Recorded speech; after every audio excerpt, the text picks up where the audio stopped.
Assalamualaikum. My name is Nurain Binti Muhammad Norrizan. My matrix number is 284802. I'm going to start this presentation with describe main activities for the company that our group chose, which is Malayan Flowers Milk Berhad. Malayan Flowers Milk Berhad ventured into the pottery feed business in 1983 and since then has been expanded across the pottery value chain, the breeding, farming, and processing to become one of the most leading pottery integrators in Malaysia. The company operates in three main segments, namely flowers and the trade of the grains and other associates products, which is involved in the manufacture and sales of the wheat flour and the trade of the grains and other products. Next is the feed and the trade of the feed materials, which are engaged in the manufacture and sales of the animal feed and related raw materials. And the last one is integration of pottery, which is engaged in the processing and sales of the pottery product, breeding, sale of one-day-old chicks, and sales of the eggs and contract agriculture activities. Assalamualaikum warahmatullahi wabarakatuh. My name is Eliza Binti Imran and my metric number is 284718. Melati Ehsan Holding Berhad is an investment holding company based in Jalan Titiwangsa, Kuala Lumpur, Malaysia, which is primarily engaged in turnkey construction. It provides a comprehensive solution from conceptualizing project requirements through financing, engineering, construction, and maintenance. This company reporting segment is the construction, which cover turnkey construction activities, the trade segment, which cover the trade of building materials, machinery rentals, and property development related to residential and commercial property development.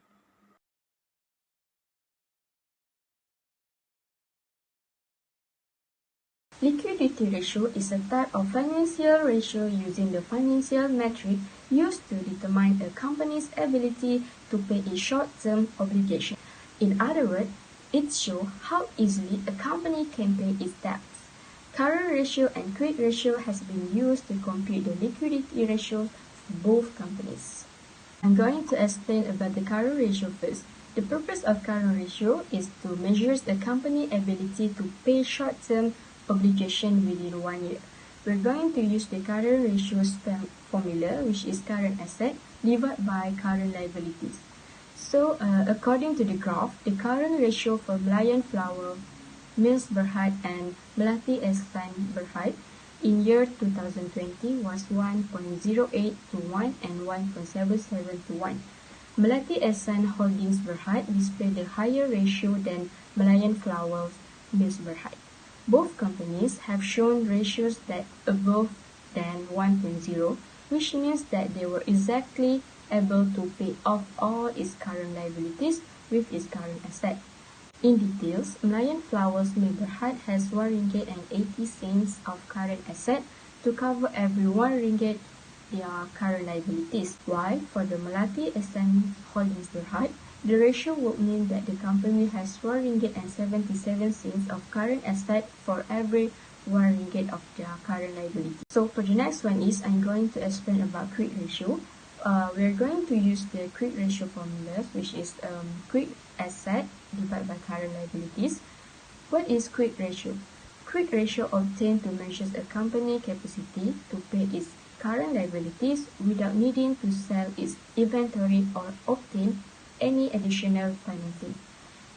It excluded current assets such as inventories and the prepaid expenses that may be difficult to quickly convert into cash.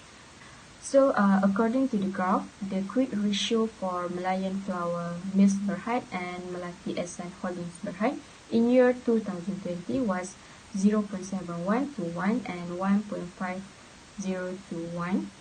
Malayan Flower Mills Berhad was not able to satisfy or fully pay off its current liabilities in the short term. Why? This is because for every 1 ringgit of current liabilities, the company only has 71 cents of quick asset to cover the current liabilities.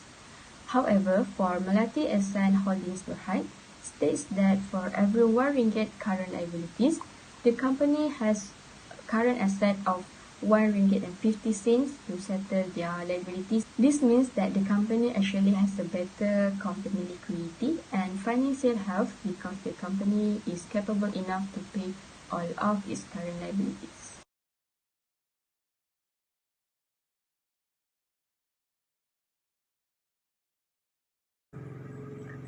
Next, the second comparison is about the activity ratios for the both companies. Based on the graph, the inventory turnover for Malayan Flour Mills Berhad is 5.23 times, which is higher than Melati Ehsan Holding Berhad, which is only 3.66 times. This indicates that Melati Ehsan Holding Berhad is moving slower than Malayan Flour Mills Berhad or MFM Berhad. MFM Berhad showed that their company able to sell their goods or inventory better compared to MEH Berhad during the year of 2020. Assalamualaikum. I'm Muhammad Amar bin Abdul Razak. I want to present about total asset turnover. Based on the graph, Malayan Flour Mills Berhad show total asset turnover at a rate of 1.04 times, which is higher than 0.65 times on Melati Ehsan Berhad. Malayan Flour Mills Berhad use their total asset very efficiently compared to Melati Ehsan Berhad, who only have 0.65 times. This low ratio from Melati Ehsan Berhad indicates that too much capital is tied up in asset and the assets are not being used efficiently in generating revenues for the company. In these cases, Malayan Flour Mills Berhad is better at managing its asset than Melati Ehsan Berhad. Next, account receivable turnover. As shown on the graph, Malayan Flour Mills Berhad account receivable turnover is 7 times compared to Melati Ehsan Berhad's account receivable turnover is 1.1 times.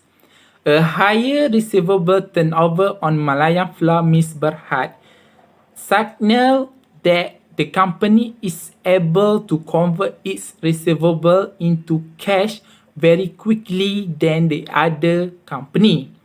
Malayan Flour Mills Berhad is efficiently attending credit to consumers and recovering cash from them on schedule in 2020. Assalamualaikum. I'm going to present about the profitability ratio. There are two ratios under profitability ratio, which are profit margin and return on asset. Profitability ratio helps in determining and evaluating the company's ability to generate revenue relative to expenses incurred and considers different elements of the company's balance sheet and profit and loss account to analyze the company performance. Firstly is the profit margin. The profit margin is the percentage of profit left over after all expenditure have been paid. So, the higher the profit margin ratio, the more efficient a company is at handling their profit.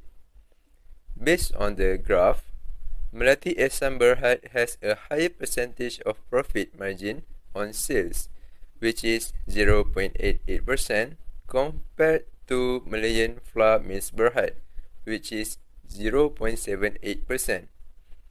Melati Ehsan Berhad is more efficient in operating income than Malayan Flour Mills Berhad because it has higher value of profit margin ratio than Malayan Flour Mills Berhad.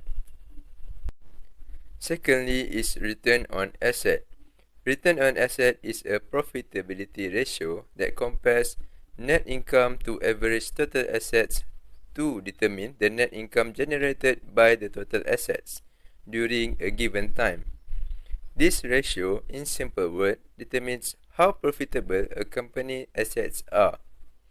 According to the graph, the return on asset for Malayan Flour Mills Berhad is higher, which is 0.67% compared to Melati Ehsan Berhad, which is 0.06%.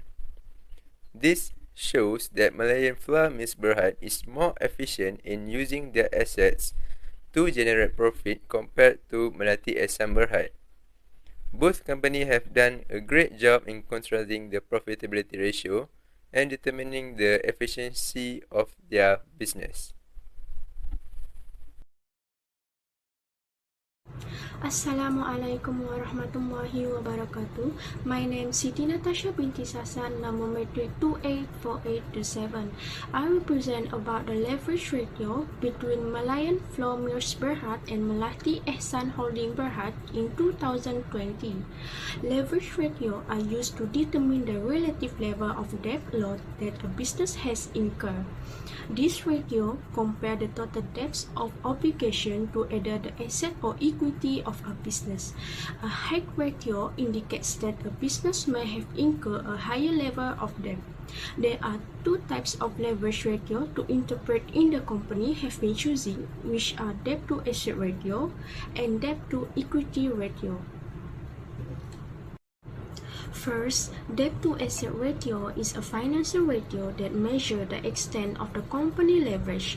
It is defined as the ratio of total debt to total asset.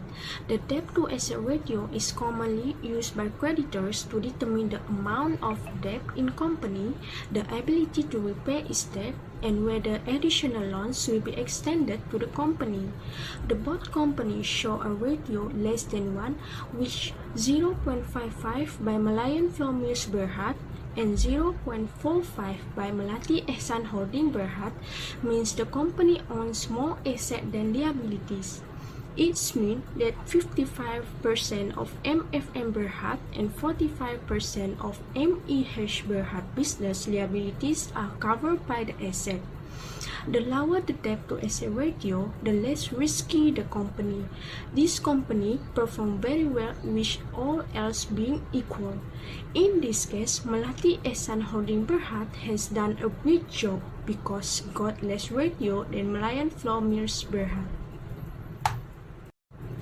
Debt to equity ratio is a leverage ratio that calculates the weight of total debt and financial liabilities against total shareholder equity.